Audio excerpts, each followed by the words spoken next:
El siglo XIX tuvo una versión real de piratas, hombres con barcos, cañones y un sueño enorme de crear estados propios en América. Los filibusteros eran aventureros privados que cruzaron océanos buscando tomar tierras ajenas y gobernarlas como si fueran su propio país. En otras palabras, gente con una idea muy grande y sin pedir permiso al gobierno. En este video vamos a explicar quiénes eran, qué soñaban y por qué intentaron levantarse con sus propias repúblicas en lugares como Nicaragua o Cuba. Verás historias de personas que se creían protagonistas de su propia novela, ejemplos claros como William Walker en Nicaragua y Narciso López en Cuba, y entenderás por qué sus planes, por más audaces que fueran, a veces se toparon con la realidad de las leyes y la resistencia local. Lo haremos con palabras simples, comparaciones de la vida cotidiana y un toque de humor para que todo parezca más cercano. Si te interesa entender cómo una idea ambiciosa puede cambiar un país y el mapa de una región, este video tiene lo que buscas. ¿Quiénes eran los filibusteros y su mundo? Los filibusteros eran aventureros privados, no oficiales de ningún ejército, que llevaban a cabo expediciones para tomar territorio por su cuenta. Provenían principalmente de Estados Unidos, con fortunas, ideas y sueños de ampliar tierras hacia el sur, y a veces buscaban crear estados nuevos que apoyaran sus intereses. Trabajaban con financiamiento privado, reclutaban voluntarios entre comerciantes, ganaderos y abogados, y dependían de puertos y navíos para iniciar sus planes. Entre los más conocidos figura William Walker, que intentó gobernar Nicaragua. Su mundo era un cruce de puertos, rutas marítimas y comunidades locales donde encontraban apoyos o enemigos. La financiación venía sobre todo de plantadores, comerciantes y hombres de negocios del sur. A veces vendían la promesa de progreso, otras veces afirmaban que traían libertad, pero detrás estaba su interés en tierras y riquezas. Dependían de la inestabilidad política de la región para avanzar. El panorama estaba lleno de tratos, alianzas temporales y traiciones. Los filibusteros vivían entre barcos, campamentos improvisados y ciudades costeras. Traían pistolas y espadas. Con frecuencia eran buscadores de fortuna con habilidades diversas, abogados, médicos, vaqueros y aprendices de corsario. No era exactamente una clase de ética de negocios, era, más bien, una mezcla de aventura y riesgo. Si recibían apoyo local, podían negociar con jefes de facciones o con autoridades débiles. Si no, huían o caían. Su mundo terminó cuando los conflictos regionales se volvieron insuperables y las potencias rivales cerraron el paso. Los gobiernos de otros países y la presión interna ayudaron a frenar las expediciones. Muchos filibusteros acabaron aislados, desterrados o derrotados, dejando historias que se cuentan en libros y en memorias locales. Pero la imagen de hombres audaces cruzando mares con sueños de estado propio sigue apareciendo en la memoria popular y en novelas que mezclan realidad y mito. ¿Cómo operaban? Tácticas, rutas y redes. Los filibusteros eran aventureros privados que operaban al margen de las autoridades oficiales y pretendían convertir sus campañas en la creación de un estado bajo su influencia. Reunían barcos ligeros, dinero de simpatizantes y hombres dispuestos a pelear por una idea de poder. Su objetivo no era una guerra larga, sino triunfar rápido y presentar un nuevo orden que justificaran con proclamas y promesas de prosperidad para los que se sumaran. En el terreno, buscaban sitios estratégicos, puertos, capitales de regiones inestables o lugares con rutas comerciales clave. Todo ello para cortar el paso a las autoridades existentes y dejar al terreno listo para un golpe. En cuanto a tácticas, se basaban en movimientos cortos y contundentes más que en campañas extensas. Realizaban desembarcos sorpresa y ataques a lugares clave antes de que las fuerzas locales pudieran reaccionar de forma organizada. Tomaban ciudades costeras o posiciones fortificadas, aseguraban el control de las vías de suministro y trataban de bloquear la llegada de refuerzos por mar. La idea era mostrarse como una fuerza legítima ante ojos externos, por eso no era raro que emitiera mensajes públicos para presentarse como liberadores o protectores de intereses específicos. Esto a veces se combinaba con campañas de propaganda para ganarse el apoyo de sectores locales, o al menos para sembrar la idea de que era posible un cambio favorable. Las rutas que utilizaban y sus redes eran complejas, pero tenían rasgos comunes. Partían desde puertos estadounidenses cercanos, navegaban por el Caribe y se lanzaban a desembarcos en costas de Centroamérica o Cuba, buscando espacios con fragmentación política o social. Mantuvieron redes con comerciantes, plantadores y exmilitares que podían aportar dinero, recursos o conocimiento del terreno. En esos apoyos entraban también hombres que ya tenían experiencia en combate y capacidad para organizar bandas de seguidores. Los canales de información y financiación pasaban por puertos de refugio o ciudades costeras donde era más fácil conseguir armas y contactos, a veces con la ayuda de periódicos o publicaciones que difundían su visión. En la práctica, era un entramado donde la presencia de un patrocinador podía convertir una pequeña incursión en un movimiento visible, o al menos en una amenaza real para las fuerzas gubernamentales existentes. Su modo de operar tenía un encanto irregular. combinación de audacia, retórica grandilocuente y redes que se movían con la fluidez de una pequeña empresa clandestina.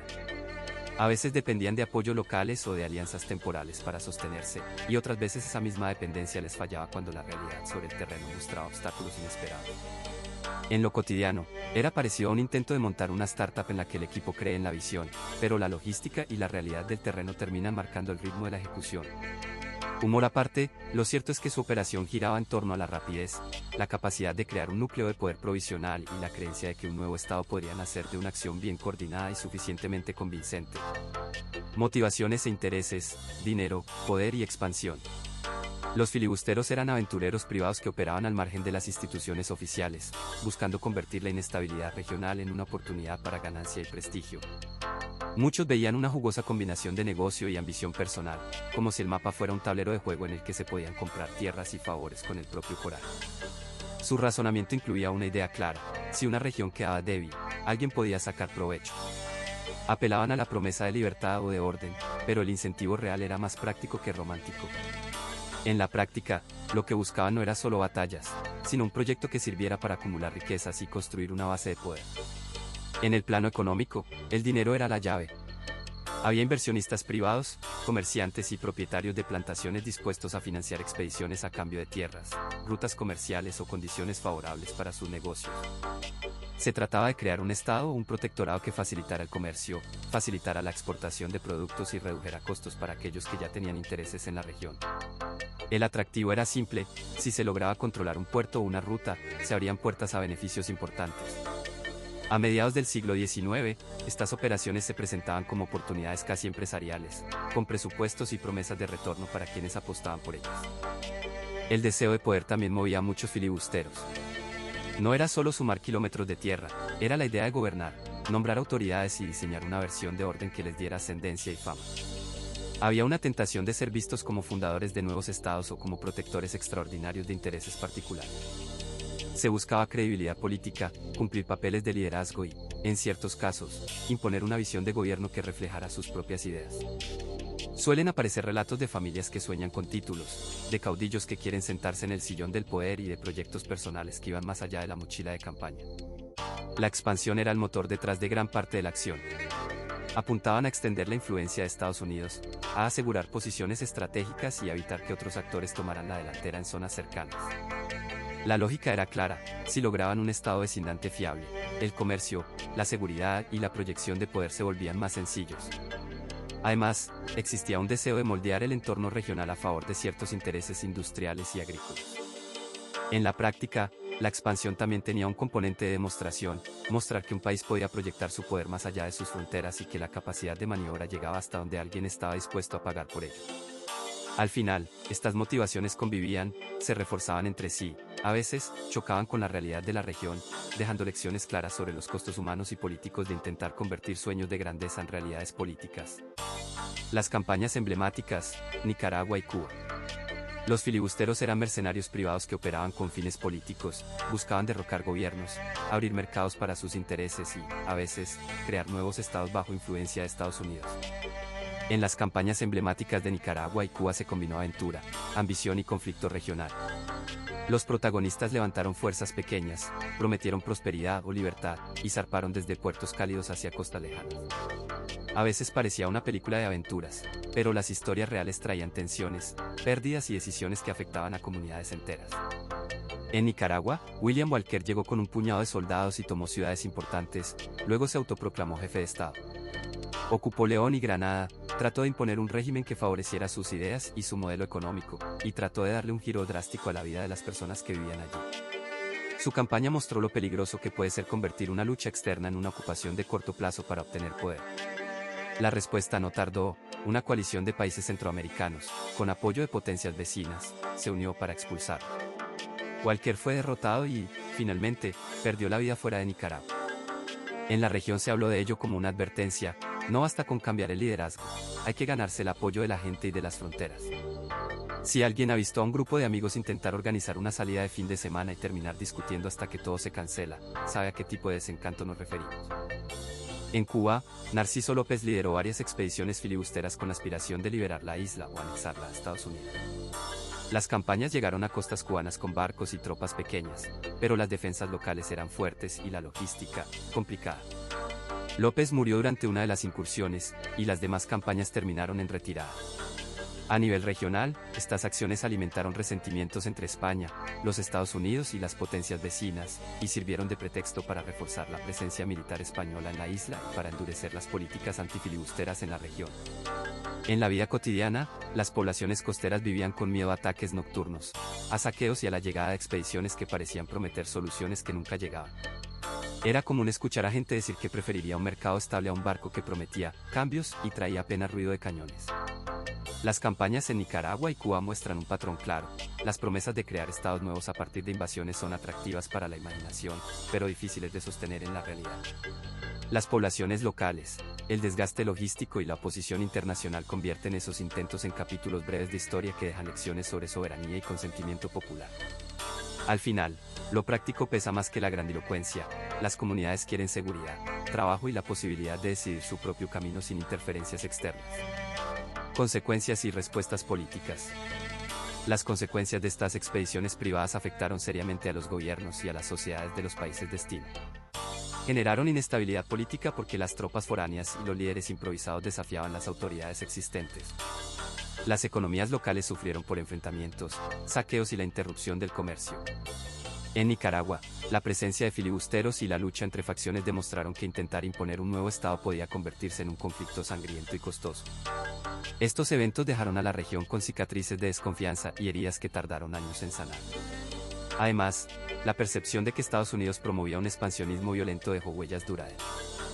Las élites regionales temían perder control ante fuerzas extranjeras privadas.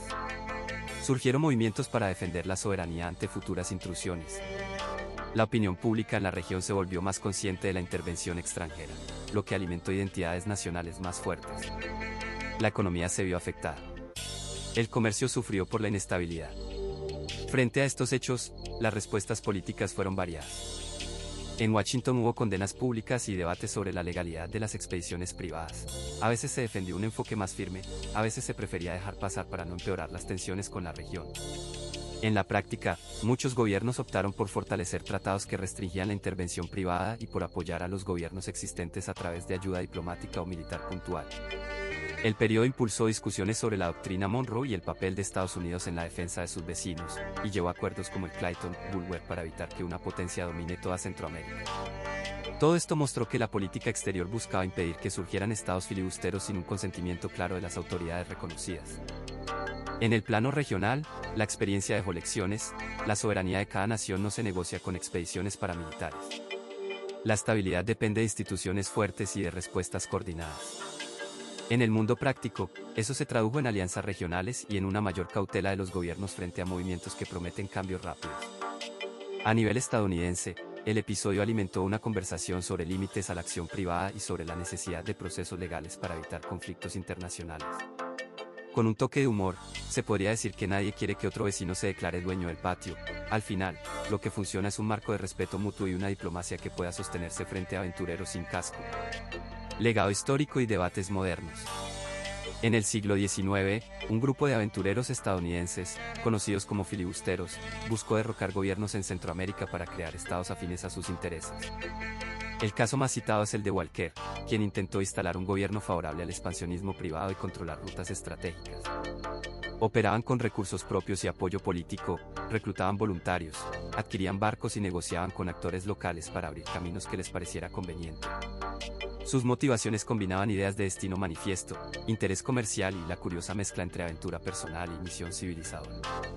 Este conjunto de actos dejó un legado ambivalente. En algunos relatos se celebra la audacia, y en otros se condena el uso de la fuerza privada para cambiar destinos ajenos. Históricamente, las acciones filibusteras obligaron a pensar dónde termina la capacidad de un individuo o de un grupo privado ante la autoridad del Estado y la soberanía de otros países. No existía un marco claro para regular esas improvisadas cruzadas. Los fracasos y la condena internacional reforzaron la idea de que la intervención sin respaldo institucional genera inestabilidad y conflictos prolongados. En América Latina, la memoria de esas expediciones aparece como símbolo de intervención y abuso de poder. Líderes y pensadores de la región criticaron la idea de que personas fuera de la autoridad nacional pudieran alterar el curso político de un país vecino, con consecuencias que se perciben como impuestas y de corto plazo. Es parecido a una situación cotidiana. Alguien quiere cambiar las normas de una comunidad sin consulta y luego no sabe qué hacer cuando la gente pregunta por qué. Debates modernos señalan que el legado de los filibusteros sigue resonando en discusiones sobre intervención extranjera y la tendencia a externalizar la seguridad a actores privados. La cuestión de la rendición de cuentas es central, porque cuando actores no estatales operan en tierras extranjeras, los límites entre interés nacional y acción privada quedan poco claros. Se discute si empresas de seguridad o contratistas pueden actuar con legitimidad comparable a la de un Estado, y qué mecanismos supervisan esas acciones para evitar abusos. La lección más visible es la necesidad de claridad sobre cuándo se justifica la influencia en otros países y cuándo esa influencia cruza la línea hacia la experimentación sin reglas claras, que a veces deja más daño que beneficio real. En la vida cotidiana, es como confiar una decisión importante a alguien sin permiso ni parámetros. La decisión puede salir bien, pero las consecuencias pueden regresar para pedir explicaciones. El legado también permea la cultura y la política actual, recordando que la historia no es solo un registro de hechos, sino una guía para evaluar políticas presentes. Se estudia como precursor de debates sobre legitimidad de la intervención y sobre cómo la economía, la política y la ética se entrelazan en decisiones de gran alcance. En la conversación pública, esa historia sirve para cuestionar cuando la curiosidad aventurera de individuos o empresas se transforma en una acción que afecta a países enteros. A la vez, inspira a comprender que la soberanía y el consentimiento de las comunidades afectadas deben estar en el centro de cualquier planteamiento exterior. La historia continúa influyendo, de forma crítica y matizada, en las discusiones sobre cómo responder a desafíos globales sin repetir errores del pasado. En resumen, los filibusteros eran aventureros privados, gente con un poco de dinero y barcos, que actuaba por su cuenta para tomar tierras lejanas y, a veces, fundar nuevos estados afines a Estados Unidos.